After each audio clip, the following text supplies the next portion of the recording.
அஸ்ஸலாமு அலைக்கும் friends, welcome to our channel Hana's Corner. இந்த வீடியோவில் நாங்கள் உம்ரா செஞ்ச எக்ஸ்பீரியன்ஸையும் அதில் எங்களுக்கு கிடைச்ச படிப்பினைகளையும் நான் ஷேர் பண்ணியிருக்கேன்.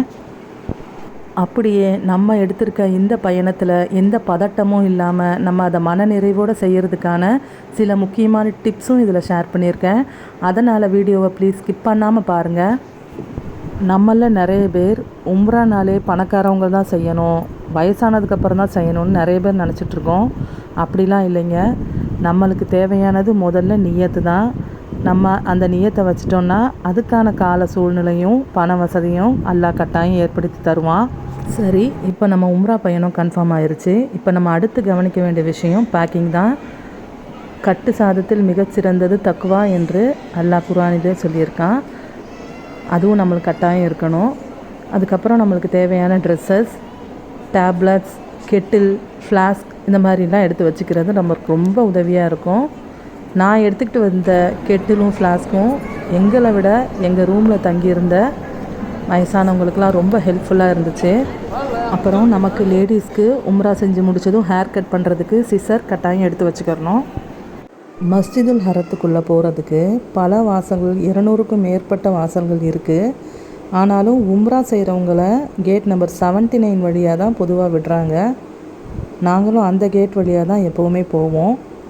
இஹ்ராம் ஆடை அணிஞ்சதுலேருந்தே நம்ம தல்பியா ஓத ஆரம்பிச்சிடணும். லப்பைக் அல்லாஹும்ம லப்பைக், லப்பைக் லா ஷரீக லக லப்பைக், இன்னல் ஹம்த வன்னிஅமத லகவல் முல்க் லா ஷரீக லக். என்ட்ரன்ஸ் வந்ததும் நம்ம தல்பியா ஓதுறதை நிறுத்திட்டு பிஸ்மில்லாஹிர் ரஹ்மானிர் ரஹீம் சொல்லி அல்லாஹும் மஃப்தஹ்லி அபுவாப ரஹமத்திக்கங்கிற துவாவை ஓதி நம்ம பார்வைகளை கீழே தாழ்த்திக்கிட்டே போகணும். நம்ம முதல் பார்வை நம்ம கஃபத்துல்லா மேலே தான் நம்ம முழுசாக வைக்கணும். அது வரைக்கும் நம்ம வேறு எதையும் பார்க்காம பார்வையை தாழ்த்திக்கிட்டே போகணும். நம்ம கஃபாவை பார்த்து கேட்குற முதல் துவா நிச்சயம் கபூலாக்கப்படும்னு சொல்லப்பட்டிருக்கு. பக்கத்தில் வந்துட்டோன்னு நமக்கு தோணும்போது முழுசாக பார்வையை உயர்த்தி கஃபாவை முழுசாக பார்க்கணும். அப்போ நமக்கு கிடைக்கிற ஆனந்தம், யா அல்லாஹ் இந்த அடிமையை, இந்த ஏழைக்கு இந்த பாக்கியத்தை கொடுத்துருக்கியேன்னு எப்பேற்பட்ட கலங்காத கல்வும் கண்ணும் நிச்சயம் கலங்கும். குறைஞ்சது 10 நிமிஷமாவது நம்ம அங்கே நின்று கையேந்து துவா கேட்கணும். இப்போ நம்ம தவாபு செய்ய ஆரம்பிச்சிடலாம். ஹஜ்ருல் அஸ்வத்துக்கிட்ட இருந்து தான் நம்ம தவாபு ஆரம்பிக்கணும். அங்கேயே பச்சை விளக்கு போட்டிருப்பாங்க அடையாளத்துக்கு. முடிஞ்சால் நம்ம அஸ்வத்துக்களை தொட்டு முத்தமிட்டு அதை ஆரம்பிக்கலாம். ஆனால் கூட்ட நெரிசலால் நம்மளால் முடியாது. கையால் சைகை காட்டி பிஸ்மில்லாஹி அல்லாஹு அக்பர் 3 தடவை சொல்லி கையை உயர்த்தி நம்ம 3 தடவை முத்தம் கொடுத்துக்கிறணும். கஃபாவை 7 முறை சுற்றுறது தான் ஒரு தவாப். ஒரு சுற்றி வரும்போதே நம்ம ஒவ்வொரு சுற்றுக்கும் ஹஜ்ருல் அஸ்வத்துக்கு முன்னாடி நின்று அதுக்கு நேராக 3 தடவை கையை உயர்த்தி பிஸ்மில்லாஹி அல்லாஹு அக்பர்னு நம்ம முத்தமிட்டுக்கிறணும். ஒரு முறையிலையும் நம்ம ஒவ்வொரு சுற்றுக்குமே நம்ம மெதுவாக உள்ளே நுழைய முயற்சி செய்யணும். மெதுவாக நம்மளுக்கு அங்கே வழி கிடைக்கும்.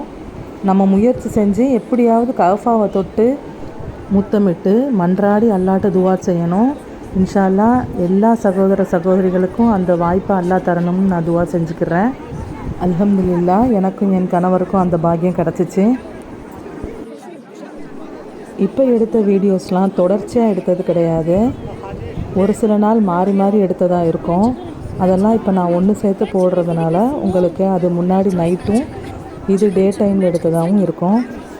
இந்த மாதிரி தள்ளு முள்ளெல்லாம் சமாளிக்கிறதுக்கு தான் நம்ம கை கால் திடகாத்துறதோட்ட இருக்கும்போதே இன்ஷா அல்லாஹ் நம்ம ஹஜ் உம்ரா கடமையெல்லாம் முடிச்சிடணும். அல்லாஹ் அதுக்கு அந்த பாக்கியத்தை எல்லாருக்கும் தரணும்.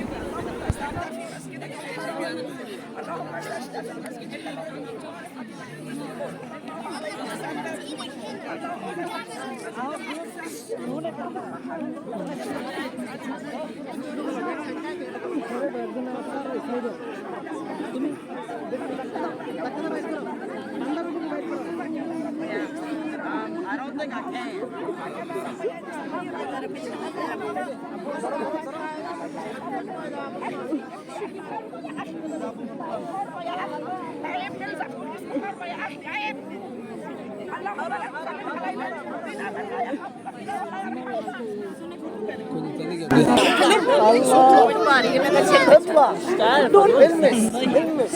ايوه كده، اطلع بقى المس واطلع. அல்ஹம்துலில்லாஹ் நானும் என் கணவரும் கஃபத்துல்லாவை தொட்டு கண்ணீர் மல்க மன்றாடி துவா செஞ்சுட்டு எங்கள் தவாபை நாங்கள் கண்டினியூ பண்ணோம். இதுக்கு முன்னாடி வரைக்கும் நாங்கள் இப்படி ஒரு மக்கள் வெள்ளத்தை நாங்கள் பார்த்ததே கிடையாது. உம்ரா நேரத்துலேயே இவ்வளவு கூட்டம்னா ஹஜ்ஜு நேரத்துலலாம் அல்ஹம்துலில்லாஹ் அந்த கூட்டத்துலேயும் அல்லாஹ் அவங்களுக்கு எல்லாருக்கும் அதை லேசாக்கி தந்து அதை நிறைவேற்றி தர்ற அல்லாஹ்வுக்கே எல்லா புகழும். நம்ம தவாபு செய்யும்போது நமக்கு தெரிஞ்ச திக்ருகளை ஓதிக்கிட்டே செய்யலாம். 3ஆம் கலிமா 4ஆம் கலிமாக்களை ஓதலாம். குர்ஆன் வசனங்கள் தெரிஞ்சால் அதை ஓதிக்கிறலாம். நம்மளுக்கு என்னென்ன துவாக்கள் தெரியுதோ என்னென்ன சூறாக்கள் தெரியுதோ எல்லாத்தையும் நம்ம ஓதி அல்லாட்ட துவா செஞ்சுக்கிட்டே போகலாம். ஆனால் இந்த ருக்னுல் யமானுக்கும் ருக்னுல் அஸ்வத் கல் மூளைக்கும் அந்த 2 மூளைக்கும் இடையில் மட்டும் ரப்பனா ஆத்தினா ஃபித் துன்யா ஹசனத்தன் வஃபில் ஆஹிரதி ஹசனத்தன் வகினா அதாபன்னார் அப்படிங்கிற துவாவை மட்டும் ஓதணும். இந்த மூளை தான் ருக்னுல் யமானி. இந்த மூளைக்கிட்டையும் ஒரு பெரிய மக்கள் பேரலை முட்டும். இதை விட டபுள் ட்ரிபிளாக ஹஜ்ருல் அஸ்வத் கல்லுக்கிட்ட இருக்கும். அப்போயே நம்மளுக்கு நல்லா தெரியும். இந்த ருக்னுல் யமானிக்கிட்ட வரும்போதும் நம்ம பிஸ்மில்லாஹி அல்லாஹு அக்பர்னு ஒரு தடவை சொல்லிக்கிறலாம். இதை தொட்டு முத்தம் குஞ்சுறதும் நம்மளுக்கு சுன்னத்து. இல்லைன்னா தொட்டு முத்தம் கொடுக்குற மாதிரி நம்ம சைகை செஞ்சுக்கிறலாம். அல்ஹம்துலில்லாஹ் வேறொரு முறை வரும்போது இந்த ருக்னுல் யமானியும் இன்னொரு முறை அஸ்வத் கல்லையும் தொடுற பாக்கியம் எங்களுக்கு கிடச்சிது.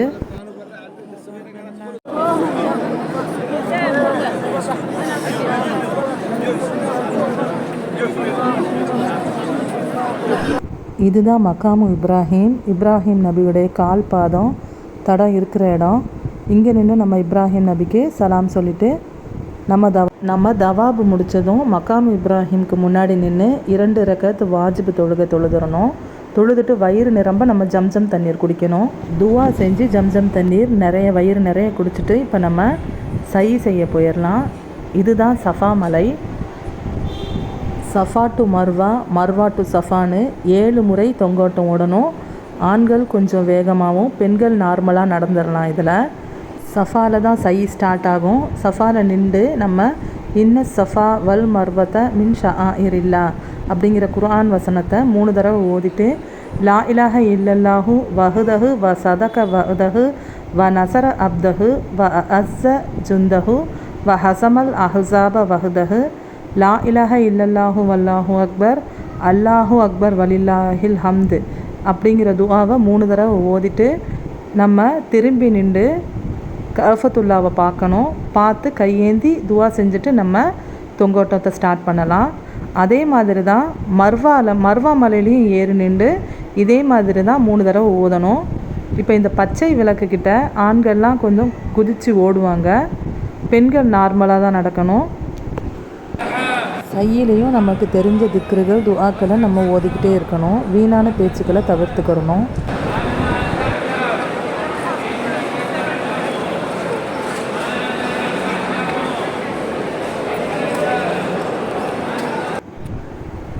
இதுதான் மர்வா மலை. இங்கேயும் நின்று நம்ம கையேந்தி ஏந்தி துவா செய்யணும். முடிஞ்சால் 2 ரக்கத் நஃபில் தொழுதுக்கிறலாம். முடிச்சுட்டு கடைசியில் நான் தொழுகிற பாக்கியம் எங்களுக்கு கிடச்சிது. செக்யூரிட்டிஸ் விரட்டிக்கிட்டு தான் இருப்பாங்க. நம்ம எப்படியாவது ஏதாவது ஒரு ஓரமாக நின்று தொழுதுறணும். நம்ம செய்யும்போது நம்மளுக்கு கொஞ்சம் கால் வலிக்கிற மாதிரி இருந்தால் நம்ம ஓரமாக உட்காந்து ரெஸ்ட் எடுத்துகிட்டு கூட நம்ம கண்டினியூ பண்ணலாம். சையோட 7ஆவது முறை மர்வா மலையோட முடியும். நம்ம அப்படியே எக்ஸிட் பண்ணி வெளியே வந்துடலாம். பெண்கள் அங்கேயே கூட முடியை கத்தரிச்சிக்கிறலாம், இல்லை ரூமில் வந்து கூட கத்தரிச்சிக்கிறலாம். ஆண்கள் அங்கே பக்கத்தில் இருக்கிற பார்பர் ஷாப்லேயோ இல்லை ரூம் பக்கத்துலேயோ இருக்கிற பார்பர் ஷாப்பில் மொட்டை போட்டுருவாங்க. அல்ஹம்துலில்லாஹ் எங்கள் உம்ரா இதோட முடிஞ்சிச்சு. இதை லேசாக்கி தந்த அல்லாவுக்கே எல்லா புகழும். இன்ஷா அல்லாஹ் நம்ம எல்லாருக்கும் இந்த பாக்கியம் நம்ம குடும்பத்தாரோட நம்ம பிள்ளை குட்டிகளோடு சேர்ந்து செய்யணும்னு நான் இறைவன்கிட்ட துவா செஞ்சுக்கிறேன். இந்த வீடியோ உங்களுக்கு ஹெல்ப்ஃபுல்லாக இருந்துச்சுன்னா ப்ளீஸ் லைக் பண்ணுங்கள், ஷேர் பண்ணுங்கள், சப்ஸ்கிரைப் பண்ணுங்கள். அனைத்து அன்பான உள்ளங்களுக்கும் எங்கள் அன்பான சலாம்.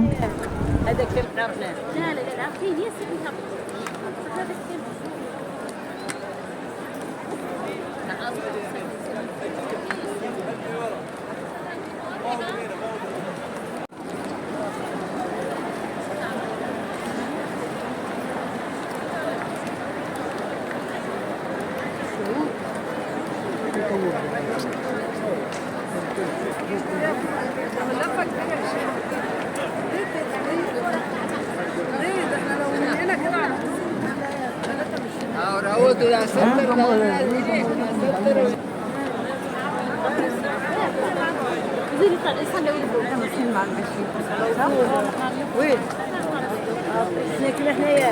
هذاك اللي عرفناه. لا لا لا، عرفتيه هي السيدة.